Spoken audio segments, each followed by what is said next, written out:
Hi everyone, welcome back to my channel. I hope you're all having an amazing day. Today I thought we'd do a little bit more of a chill video. I've got my coffee here, so you should grab yours too. And let's go into some things that I think you should know before opening your own business, especially if you're going to be renting a chair in a salon and going out on your own for the first time. So I think it's really important when you are starting your own business and going out on your own for the first time that you really know what you're getting yourself into, because I think the industry is changing and a lot of us are going to be doing this from now on, and I feel like a lot of clients prefer it. So we've already seen it happen in America. Most salons are rent-a-chair salons, so a lot of people work for themselves, and it's happening a lot more here in Australia already. You want to get into starting your own business. Here is 5 things that I wish I knew before I did mine, because I didn't, and I kind of went in blind, and I've learned all these mistakes and I'm going to tell you what they are so you don't have to make them. Alright, starting off nice and simple.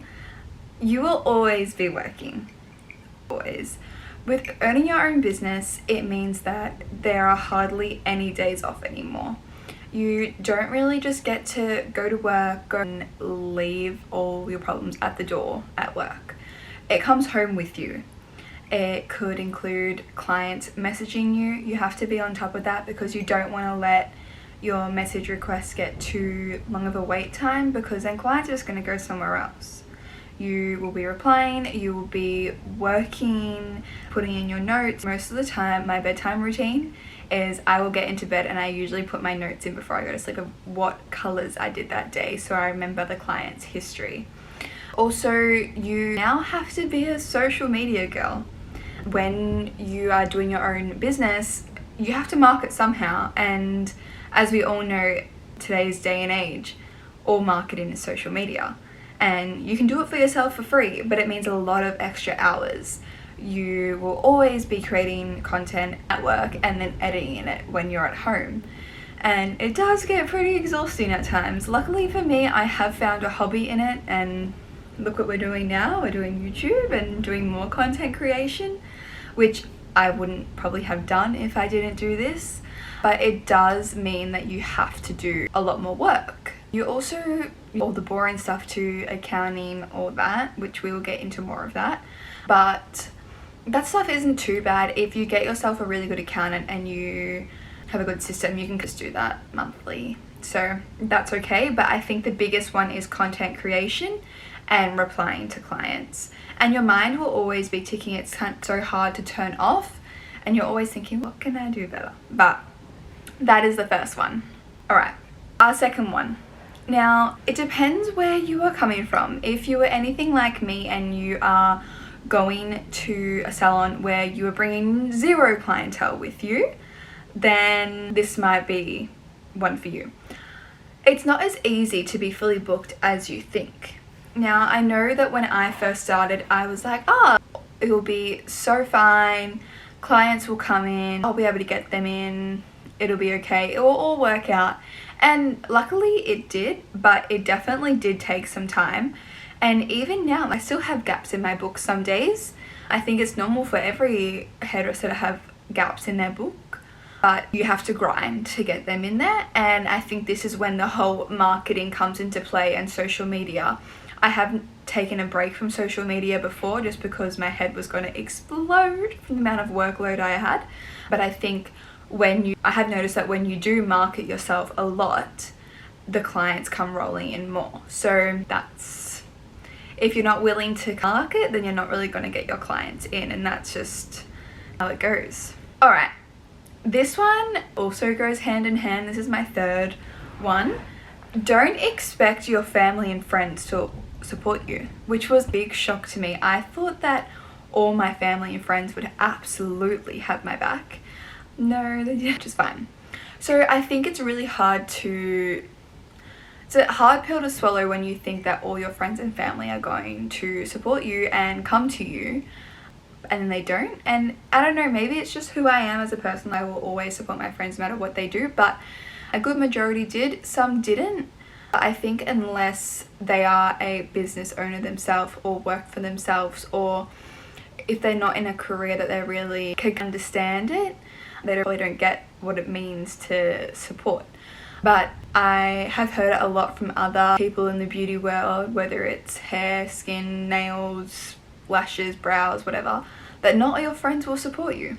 And it's a really hard pill to swallow because you really think that they will, and then they don't, and you're like, oh, cool. It's really awkward. But I think if you can go in with the expectation of not all your friends and family are going to support you and come to you, then it's a bit nicer when they do. All right, here's my fourth one, and this is a big one and a juicy one, so here we go. So I'm just gonna say it and then I'll get into it. So my fourth one is, you don't make as much money as you think you do. This is a really big topic. So let's say you're averaging 5 grand weeks, right? You're fully booked every day, you got big colour services in, 5 grand weeks. Say goodbye to 30% of that straight away because there's your tax. So your tax and your GST. Then you've got your rent. So whatever you pay again for rent, there's like, let's say 400 gone. So you're already down to probably 3.8, something like that, 3.7. Then you've got your products. So let's say you put away $300 a week for products. Then you're already down to about 3 grand, right? Then you've got all your subscriptions. So say you've spent $50 a month on subscriptions. That's got to go into the business account to make sure it's there. Then you also have your post fees, and that can also be a lot of money sometimes. So let's say another $100 has gone from that. So you're already down to nearly the 2 mark. Remember, you started with 5. So we're already down to we're getting in the 2 category.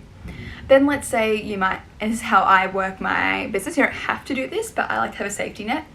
Let's say you put another $300 in business account just to have there, because one week if it's really quiet and you don't make that money, then you can still take away a wage. So you're already down to 2.5.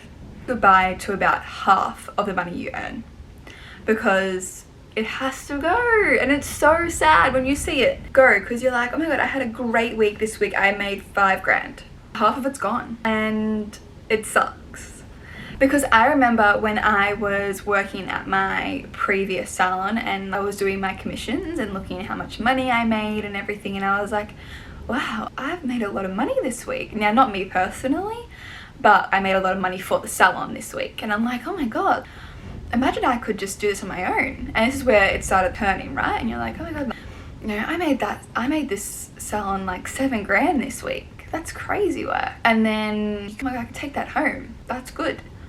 But you don't take into account the product, the rent, the tax, the GST, the subscriptions, the card fees. It just is a never-ending list of stuff you have to pay for.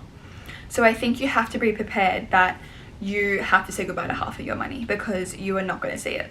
And then this goes, oh, also your subscriptions, your accounting software. So I always use an accounting software. I personally use Xero. I know a lot of other people use Xero. It's very popular, and it pretty much does all the accounting for you. So it's amazing, which saves you time, and you only have to spend maybe 10 minutes on it each week. If you want to do it a weekly or monthly, I usually do. It doesn't take me that long, but you have to pay for that as well.